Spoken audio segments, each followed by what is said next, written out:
Donc voilà l'interface. À droite, j'ai ajouté des boutons supplémentaires, des boutons radio, pour pouvoir choisir l'état du personnage.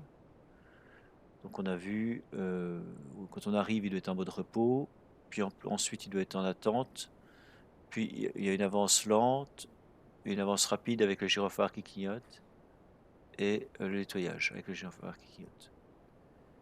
On voit les mêmes dans le sens inverse. Voilà, tac, repos.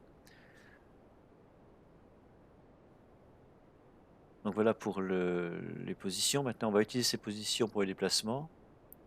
Lorsque je clique au sol, j'indique la position de la target et le personnage se déplace pour venir se placer sur la target.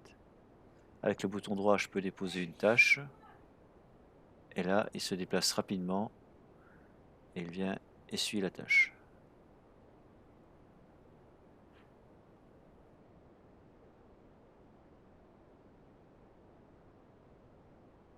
Voilà, à présent, on va regarder un petit peu les déplacements dans la scène. Donc ici, il y a la porte. Quand je clique sur la porte, elle s'ouvre. Elle se referme au bout d'une seconde. Donc là, je peux faire venir le personnage juste devant la porte. Je clique sur la porte pour l'ouvrir. Je fais passer le personnage et la porte se referme.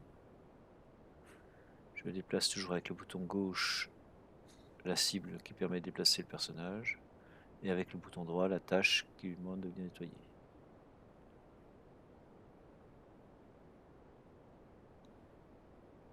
On voit que quand il est en déplacement pour se placer, il utilise juste le mode déplacement lent. Et lorsqu'il vient se déplacer pour une tâche, il se déplace en mode déplacement rapide avec le gyrophare qui clignote. Et voilà, à la fin, il s'éteint.